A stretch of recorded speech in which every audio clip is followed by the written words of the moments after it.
महिला मुख्यमंत्री ममता बनर्जी या ममता दीदी जैसा उनको बुलाया जाता है, बंगाल में उनकी सरकार को लेकर गुस्सा बढ़ता जा रहा है। और ऐसे ही नहीं बढ़ रहा ये गुस्सा, जब एक महिला डॉक्टर की क्रूर हत्या हो जाए और सरकार की तरफ उंगलियां उठें और सरकार के अंदर के लोग कहें कि उंगलियां तोड़ दी जाएंगी, तो बॉस गुस्सा नहीं आएगा तो क्या पब्लिक फूल बरसाएगी? सबसे शॉकिंग तो यह है कि इतने दिन हो गए, इतने दिन से बवाल चल रहा है, इतने दिनों से प्रोटेस्ट हो रहे हैं, पूरे देश में गुस्सा है, लेकिन पश्चिम बंगाल में ममता बनर्जी की सरकार और वहां पर राज करने वाली उनकी पार्टी टीएमसी का रवैया यह सब देखकर भी बदलता तो नहीं लग रहा। क्योंकि इन्हीं के लोग घटिया से घटिया बयान दे रहे हैं, इन्हीं के लोग कह रहे हैं कि उंगलियां तोड़ दी जाएंगी, इन्हीं का सिस्टम नोटिस भेजकर एक तरह से लोगों को यह धमका रहा है कि भैया कोलकाता कांड पर यह मत लिखो, वो मत लिखो, ये मत बोलो, वो मत बोलो। लिख रहे बोलने से लोगों को रोक दीजिएगा क्या? अब तो टीएमसी के सांसद तक बोलने लगे हैं कि उस प्रोफेसर को अरेस्ट करो जो कोलकाता के मेडिकल कॉलेज का हेड था, पुलिस कमिश्नर से पूछताछ करो। ये टीएमसी के सांसद बोल रहा है। क्या बोलने से पीड़ित माता पिता को रोक दोगे, जिनकी बेटी के साथ ऐसी हैवानियत हुई थी कि पोस्टमार्टम रिपोर्ट में 16 एक्सटर्नल और 9 इंटरनल इंजरी का पता चला? बॉस, अगर बोलने से रोक देने से काम बनने लगता ना, तो इंदिरा गांधी इमरजेंसी लगाकर हमेशा सत्ता में ही बनी रह जाती। लेकिन लोकतंत्र में जितना आवाज दबाओगे उतना मुंह की खाओगे का हिसाब चलता है। अब ममता बनर्जी के लिए एक और बड़ी परेशानी खड़ी हो सकती है। एक बड़ी परेशानी तो यह है कि सुप्रीम कोर्ट ने सुमोटो नोटिस ले लिया है। अब इस मामले की कल सुप्रीम कोर्ट में सुनवाई होनी है। और दूसरी बड़ी परेशानी ममता बनर्जी के लिए जो आकर खड़ी हो गई है कि बंगाल के राज्यपाल दिल्ली आ चुके हैं। दिल्ली में बंगाल के राज्यपाल की गृह मंत्री अमित शाह से मीटिंग हो सकती है। स्वास्थ्य मंत्री जेपी नड्डा से वो मिल सकते हैं। और यह सारा घटनाक्रम जितनी तेजी से हो रहा है, उसमें कई लोगों के मन में सवाल उठ रहे हैं कि क्या बंगाल में कुछ बड़ा होने वाला है? क्या बंगाल में राष्ट्रपति शासन लग सकता है? क्योंकि सेंटिमेंट तो यह दिखा रहा है कि बंगाल में कानून व्यवस्था ध्वस्त है। कई लोग राष्ट्रपति शासन लगाने की बात कर भी रहे हैं। ऐसे माहौल में बंगाल के गवर्नर का दिल्ली में आना, केंद्रीय गृह मंत्री अमित शाह से मिलने के लिए आना, यह बड़ी बात है। और इसी को लेकर कहा जा रहा है कि क्या बंगाल में कुछ बड़ा होने वाला है, क्योंकि दिल्ली के लिए रवाना होने से पहले बंगाल के गवर्नर ने ममता सरकार पर डायरेक्ट अटैक किया और कहा कि बंगाल महिलाओं के लिए सुरक्षित नहीं रह गया है। सुनिए बंगाल के गवर्नर को एक बार। Bengal is not a place safe for women. Bengal has failed its women, not Bengal society. The present government of Bengal has failed the women folk. Bengal should again be brought back to its pristine glory, where women had their own respectable place in society. That has been lost. They are scared. They are scared of gundas. This has been created by a government which is insensitive to this issue. Bengal के governor जो कह रहे हैं, ये बहुत अहम बातें हैं। महिलाओं के लिए बंगाल सुरक्षित नहीं है।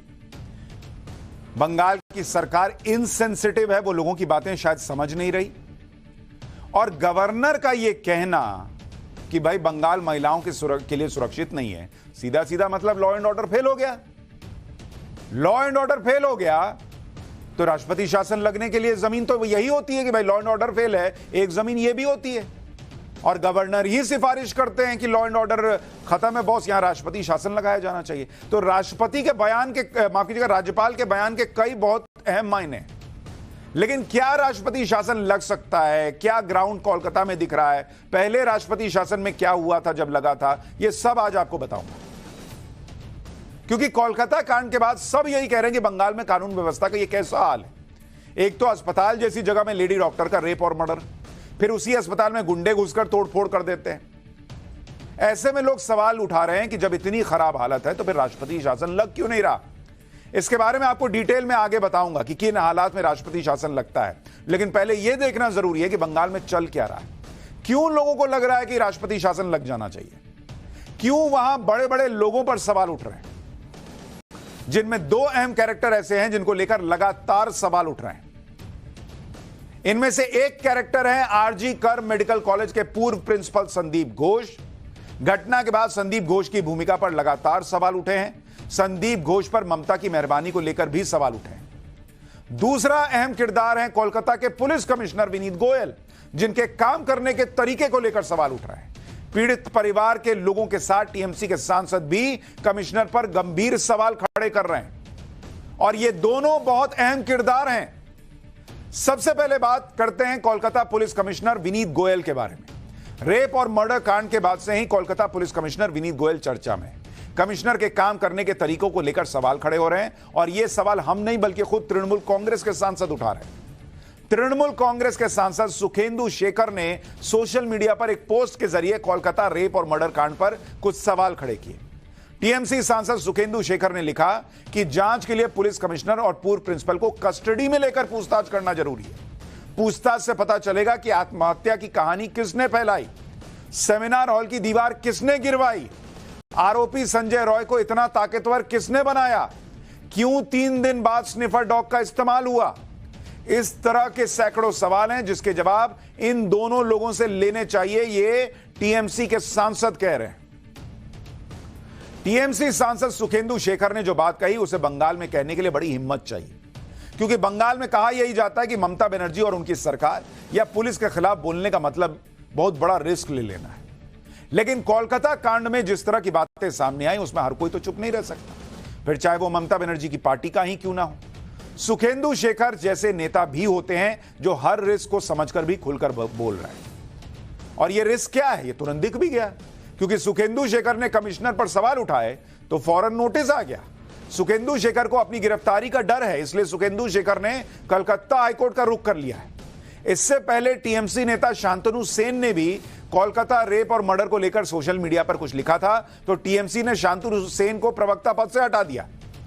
यह तो बंगाल का हाल है बॉस, कि पब्लिक सेंटिमेंट के साथ नेता जा रहा है तो उस पर एक्शन हो जा रहा है। किसी को गिरफ्तारी का डर है, किसी को एक्शन का डर है, और ये लोग नरेंद्र मोदी को तानाशाह बताते हैं बॉस। लेकिन कितने लोगों को चुप करवा लिया जाएगा? कोई सुखेंदु शेखर बोले या ना बोले, कोई आम आदमी बोले ना बोले, वो माता पिता तो हर हाल में बोलेंगे ना। जिनकी बेटी के साथ ऐसा हुआ उनको भी चुप करवा दीजिएगा क्या? जिनकी बेटी छीन ली गई वो क्या चुप रहेंगे माता पिता? उनको किस बात का डर? उन्होंने तो सब कुछ खो दिया वाला हिसाब है।